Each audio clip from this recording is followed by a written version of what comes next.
సమాజమే దేవాలయం, ప్రజలే దేవుళ్ళు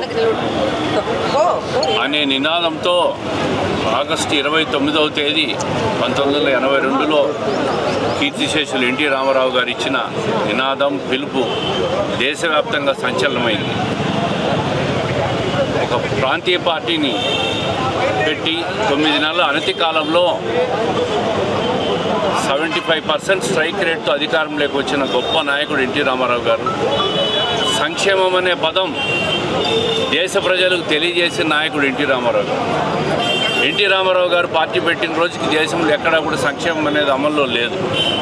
₹2 కిలో బియ్యం, జనతా వస్త్రాలు, పేదవాడికి పక్కా ఇళ్ళ అనే సంక్షేమంతో పార్టీని స్థాపించి పేద ప్రజల గుండెల్లో గూడు కట్టుకున్న మహానాయకుడు ఎన్టీ రామారావు గారు. ఆయన చనిపోయి ఈ రోజుకి 29 సంవత్సరాలు.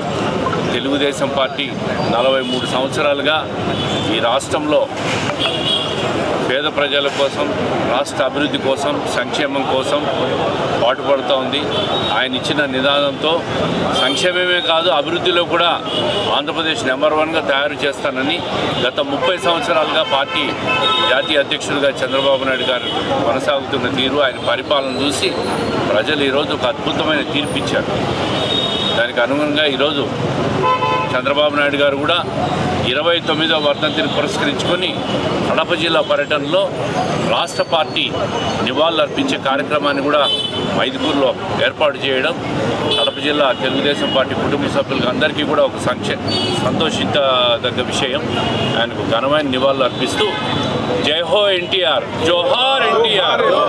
29వ వర్ధంతి సందర్భంగా ఈరోజు ఆయనకు నివాళులు అర్పించుకోవడం జరిగింది. ఈరోజు రాష్ట్రంలో కూటమి ప్రభుత్వము, తెలుగుదేశం ప్రభుత్వము అధికారంలో ఉంది. నారా చంద్రబాబు నాయుడు గారు ముఖ్యమంత్రిగా ఉన్నారు. ఏ విధంగా ఎన్టీఆర్ గారు ఒక పెద్ద స్ఫూర్తితో తెలుగుదేశం పార్టీని స్థాపించి బలుగు బలహీన వర్గాలకు అండగా ఉంటూ సమగ్ర అభివృద్ధికి ముందుకెళ్లాలన్న ఆలోచన అనుగుణంగా ఈరోజు తెలుగుదేశం పార్టీ, చంద్రబాబు నాయుడు గారు, తెలుగుదేశం పార్టీకి సంబంధించిన కార్యకర్తలు, శ్రేణులందరూ ఆ విధంగానే పాటుపడుతున్నారు. ఈ యొక్క ఆంధ్రప్రదేశ్ తెలుగు ప్రజల అభివృద్ధి కోసము ప్రతి ఒక్కరూ పాటుపడతారు. తెలుగుదేశం పార్టీకి సంబంధించిన ప్రతి ఒక్క గుండె అభివృద్ధి గురించి పరితపిస్తుంది.